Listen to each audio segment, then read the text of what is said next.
అందరికీ నమస్కారం. ఈరోజు మీ అందరికీ నేను వినిపించబోయే కథ గుడిగంటలు. రచయిత గన్నవరపు నరసింహమూర్తి గారు. ఇక కథలోకి వెళితే, ఈ రోజు నుంచే ధనుర్మాసం ప్రారంభమైంది. ఊర్లో అప్పుడే సంక్రాంతి సందడి ప్రారంభమైంది. ఆ రోజు శనివారం కావడంతో ప్రత్యూషపు వేళ ఏటికి వెళ్ళి మడిగా నీళ్లు తెచ్చాను. ఆ తర్వాత నా పూజాదులు ముగిసేసరికి 10 గంటలైంది. ఎందుకో ఎప్పుడు ఉదయాన్నే వచ్చే పని మనిషి ఆ రోజు ఆలస్యం చేసింది. ఇంకా ఆ పనులు కూడా నేనే చేయవలసి రావడంతో బాగా అలసిపోయాను. ఈలోగా మా వారు స్నానం చేసి పూజలో కూర్చోవడం జరిగిపోయింది. కాసేపు విశ్రమిద్దామని గుమ్మంలోని కొబ్బరి చెట్టు క్రింద మంచం మీద నడుం వాల్చాను. అప్పుడే నేను ఈ ఇంటి కోడలిగా అడుగుపెట్టి 25 సంవత్సరాలు పూర్తయ్యాయి. మా అత్తవారిది కూడా ఈ ఊరే కావడంతో పుట్టిన దగ్గర నుంచి ఇప్పటిదాకా నా జీవితం అంతా ఈ ఊర్లోనే గడిచిపోయింది. పెళ్ళైనా ఈ ఊర్లోనేనా అని నా స్నేహితురాలు జానకి పెళ్ళైన కొత్తలో నన్ను ఆట పట్టించింది. ఇంతకీ జానకి ఎవరో చెప్పలేదు కదూ, నా ప్రాణ స్నేహితురాలు. అనుంగు నేస్తం. 1వ తరగతి నుంచి డిగ్రీ దాకా కలిసే చదువుకున్నాం. అదీగాక వాళ్ళది మా పొరుగిల్లే. నాకెందుకో ఇప్పుడు జానకి గుర్తుకు రాసాగింది. ఇప్పుడే కాదు, ఈ మధ్యన రోజు గుర్తుకొస్తోంది. అప్పుడే దాన్ని చూసి 15 సంవత్సరాలవుతోంది. 15 సంవత్సరాల క్రితం వాళ్ళ నాన్నగారు చనిపోయినప్పుడు చివరిసారిగా ఈ ఊరొచ్చింది. అప్పుడు వాళ్ళ నాన్నగారి అంత్యక్రియలు పూర్తవగానే వాళ్ళ అమ్మని తీసుకొని మళ్ళీ అమెరికా వెళ్ళిపోయింది. ఆ తర్వాత మరలా రాలేదు. 2 ఏళ్ల క్రితం మా పిల్లలిద్దరికీ పెళ్ళిళ్ళై వెళ్ళిపోవడంతో నన్ను ఒంటరితనం బాధిస్తోంది. అందుకే ఈ మధ్య జానకి తరచూ గుర్తుకొస్తోంది. ఇలా ఆలోచిస్తూ నిద్రలోకి జారుకున్న నాకు అమ్మ ఉత్తరం అన్న పోస్ట్ మ్యాన్ మాటలకు తెలివొచ్చింది. వెంటనే లేచి ఆ ఉత్తరాన్ని అందుకున్నాను. ఆ ఉత్తరాన్ని చూడగానే అది విదేశాల నుంచి వచ్చిందని అర్థమైంది. నాకు విదేశాల నుంచి ఉత్తరం ఎవరు రాశారు చెప్పమా అంటూ దాన్ని చదవడం మొదలుపెట్టాను. ప్రియమైన అత్తయ్యకు శ్రీహర్ష నమస్కరించి రాయునది. ఇంతకీ నేనెవరో గుర్తుపట్టారా? మీ ప్రాణ స్నేహితురాలు చిన్ననాటి నేస్తం జానకి కొడుకుని. నేను ఇక్కడే ఇంజనీరింగు పూర్తి చేసి ఒక కంపెనీలో పనిచేస్తున్నాను. ఇక అసలు విషయం, నేను అమ్మ కలిసి 10 రోజుల్లో మన ఊరు వస్తున్నాము. మీకు తెలుసో లేదో కానీ మా అమ్మమ్మ చనిపోయి 2 ఏళ్లయ్యింది. అదే సంవత్సరం మా నాన్నగారు కూడా దురదృష్టవశాత్తు ఒక కారు ప్రమాదంలో చనిపోయారు.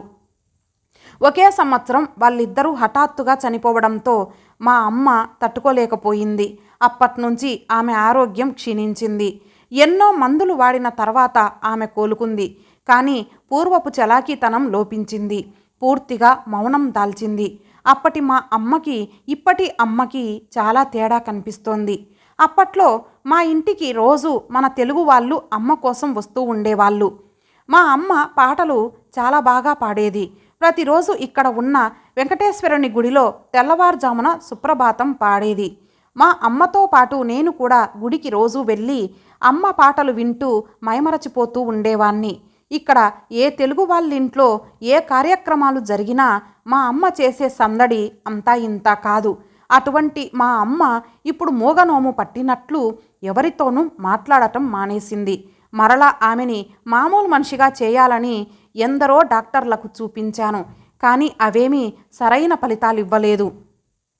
మొన్ననే ఒక తెలిసిన తెలుగు డాక్టరు అమ్మని పరీక్షించి మన ఊరు తీసుకెళితే ఆ పరిసరాలు మిమ్మల్నందరినీ చూసి తిరిగి మామూలు మనిషి అయ్యే అవకాశం ఉందని చెప్పడంతో వెంటనే అక్కడికి రావడానికి అన్ని ఏర్పాట్లు చేశాను. మేము రాబోయే ఆదివారం నాడు అక్కడికి చేరుకుంటాము. మేము వచ్చేసరికి మా రైతుకి చెప్పి మా ఇంటిని శుభ్రం చేసి ఉంచండి. మిగతా విషయాలు వచ్చిన తర్వాత మాట్లాడతాను. మామయ్య గారికి నమస్కారాలు. ఉంటాను. శ్రీహర్ష. ఆ ఉత్తరం చదవగానే నాకు చెప్పలేని ఆనందం కలిగినా జానకి భర్త చనిపోయిన విషయం మాత్రం తీవ్రమైన బాధ కలిగించింది. ఎందుకో నాకు ఆ సమయంలో జానకితో నేను ఈ పల్లెలో గడిపిన బాల్యం గుర్తుకు రాసాగింది. అలా అలలుగా నా జ్ఞాపకాలు 40 సంవత్సరాలు వెనక్కి వెళ్ళిపోయాయి. మాది ఏటి ఒడ్డున ఉండే అందమైన అగ్రహారం. ఏటికి దిబ్బలే మా ఆట స్థలాలు. అదీగాక జానకి వాళ్ళది మా పొరుగిల్లే కాబట్టి నేనెప్పుడు వాళ్ళింట్లోనే ఉండేదాన్ని. ఉదయం లేవగానే మేమిద్దరం కలిసి ఏటికి స్నానానికి వెళ్ళేవాళ్ళం. ఏటి నుంచి వస్తున్నప్పుడు దారిలో ఉన్న మునుగోరంట పూలు కోసేవాళ్ళం. ఆ పచ్చని పూలతో దండగుచ్చుకొని స్కూలుకి వెళ్ళినప్పుడు తలలో పెట్టుకునేవాళ్ళం. స్కూలు నుంచి వచ్చిన తర్వాత మళ్ళీ ముఖం కడుక్కొని జానకి వాళ్ళింటికి వెళ్ళేదాన్ని. అప్పటికే వాళ్ళిండ్లు స్నేహితులతో నిండిపోయి ఉండేది. ఆ సమయంలో జానకి వాళ్ళ నాన్నగారు మా అందరికీ సంగీతం నేర్పేవారు. మేమందరం జానకి వాళ్ళ నాన్నగారిని రామం మామయ్యని, వాళ్ళమ్మని విమలత్తయ్య అని పిలిచేవాళ్ళం. మేమందరం సంగీతాన్ని ఏదో తప్పక నేర్చుకున్నా జానకి మాత్రం దాంట్లో పూర్తిగా లీనమైపోయింది. ఇంకా ప్రతి శనివారం తెల్లవారకముందే స్నానం చేసి ఏటిగట్టున ఉండే వెంకటేశ్వరుడి గుడికి వెళ్ళేవాళ్ళం. ఆ రోజున రామం మామయ్య అక్కడ సుప్రభాతం పాడేవాడు. జానకి కూడా వాళ్ళ నాన్నతో జత కలిపేది. ఆ తర్వాత జానకి చాలా పాటలు పాడేది. ముఖ్యంగా అన్నమయ్య కీర్తనలు ఆమె నోటి వెంట మధురంగా పలికేవి. ఆమె పాడుతుంటే మేమందరం తన్మయత్వంతో వినేవాళ్ళం. కార్తీక మాసాలలో అయితే అక్కడ మరింత సందడిగా ఉండేది. ఒక ప్రక్క ధ్వజస్తంభం ముందు హారతులు కొందరు వెలిగిస్తుంటే మరికొందరు కొబ్బరికాయలు కొడుతూ జానకి పాటలు వింటూ ఉండేవారు. ఇక సంక్రాంతి వస్తోందంటే సందడే సందడి. నెలకంటూ పెట్టిన దగ్గర నుంచి ప్రారంభమయ్యేది సంక్రాంతి శోభ. అప్పుడే వరి కంకులు హరితవర్ణం నుంచి పసుపు పచ్చగా మారుతూ ఒక వింత అందాన్నిస్తుండేవి.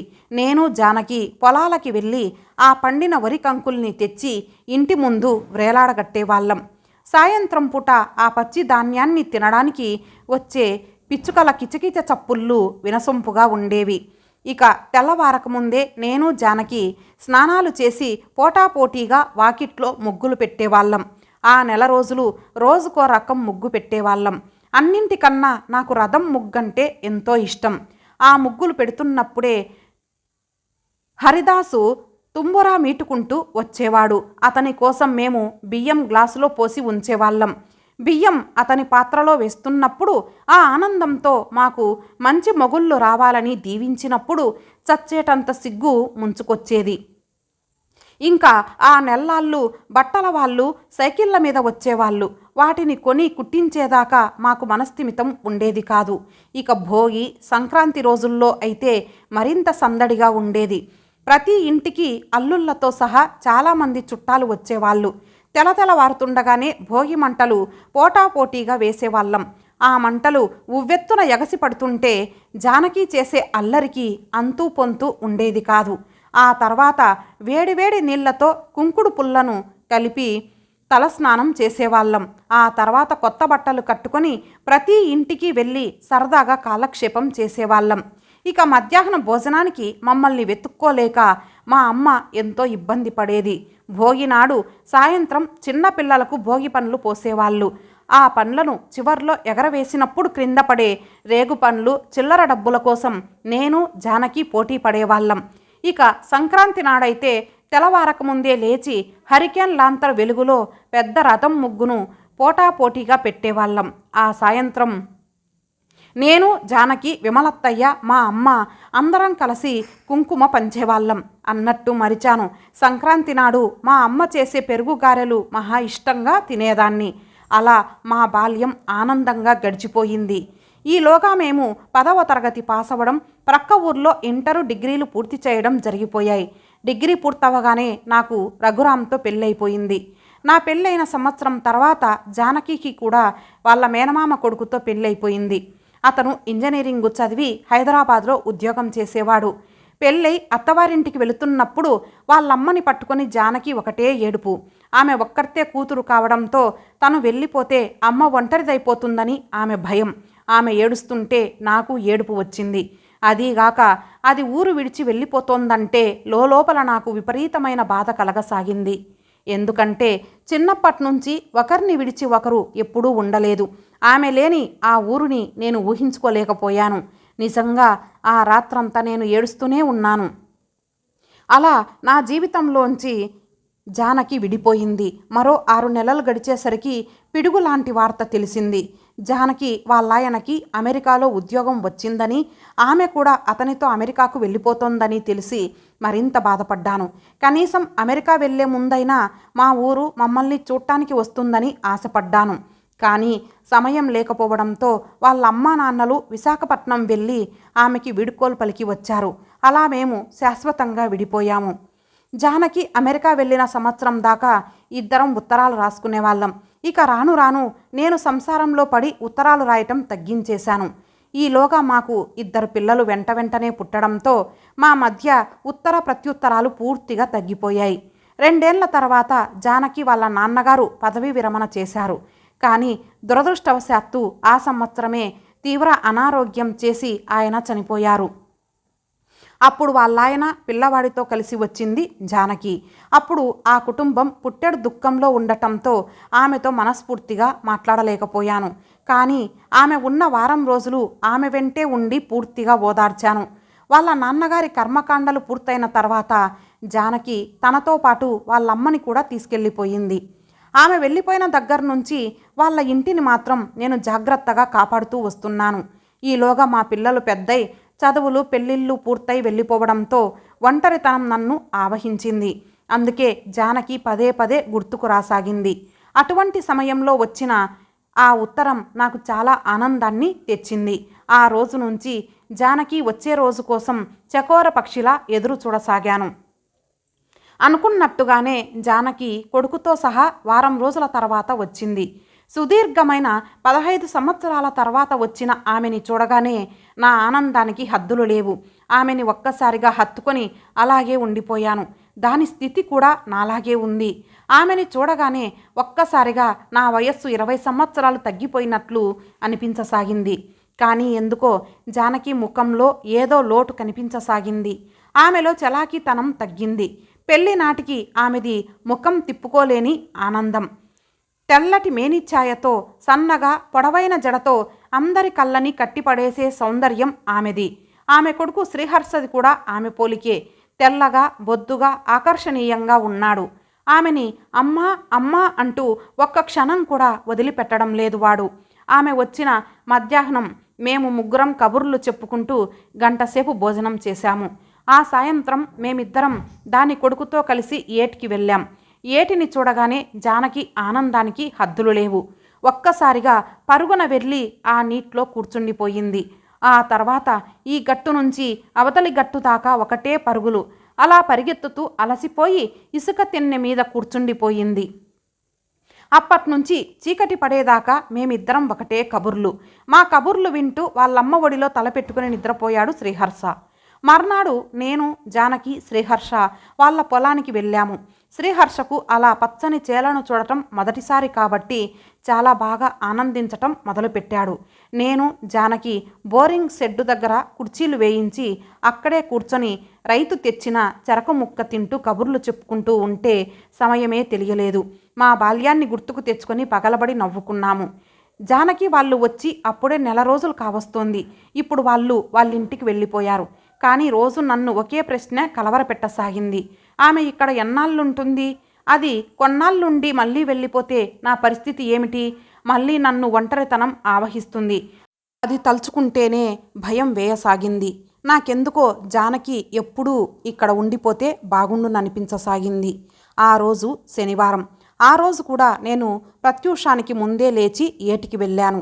ఏట్లో స్నానం చేసి మడి బట్టతో ఇంటి ముఖం పట్టాను.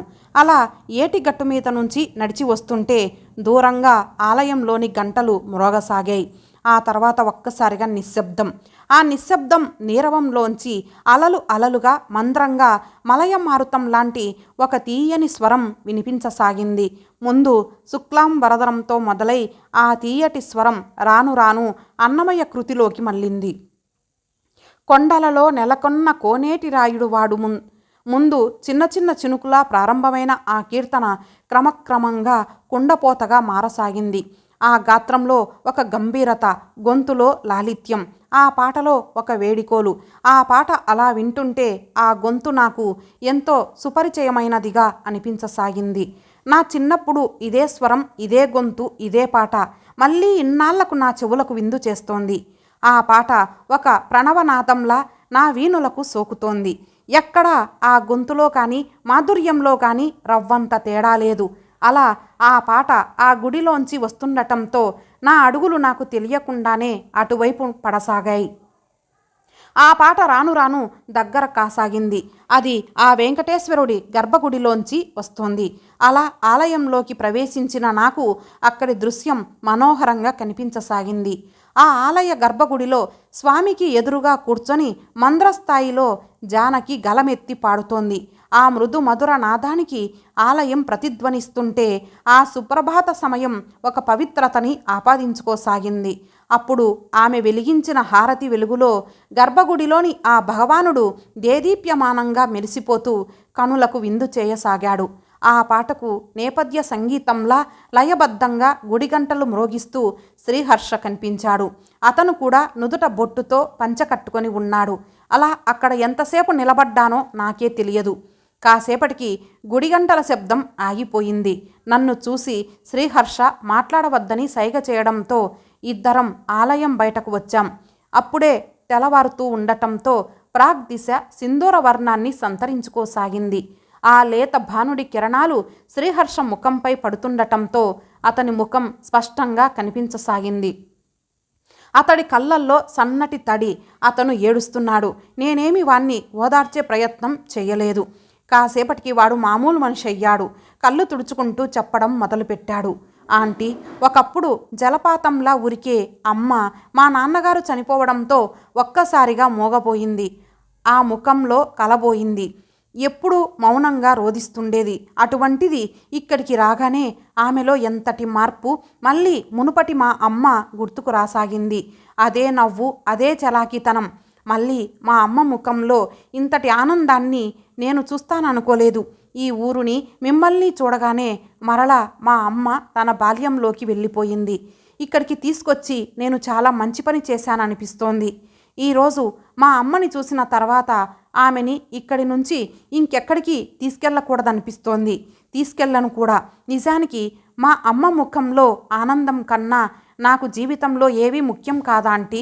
ఆమెతో పాటు నేను కూడా ఇక్కడే ఉండిపోతాను. ఇంకా మేము అమెరికా వెళ్ళే ప్రసక్తే లేదు. గంభీరంగా స్పష్టంగా అతను చెబుతున్న మాటలు నా వీణులకు అమృతంలా తోచాయి. వెంటనే వాడి నుదుటన ముద్దు పెట్టుకొని, ఒరేయ్, బంగారం లాంటి నిన్ను కన్నా మీ అమ్మ చాలా అదృష్టవంతురాలురా. నిజంగా ఈ ఊరు వదిలి మీరెక్కడికో వెళ్ళొద్దు. అలా వెళ్తే మీ అమ్మ కాదు, నేను మూగదాన్నవుతాను అన్నాను ఆనందంగా. వెంటనే తదాస్తు అన్నట్లు గుడిలోని గంటలు నిర్విరామంగా మ్రోగసాగాయి. ఇంతటితో ఈ కథ సమాప్తం. మరలా మరొక మంచి కథతో కలుద్దాం. అంతవరకు సెలవు. నమస్తే.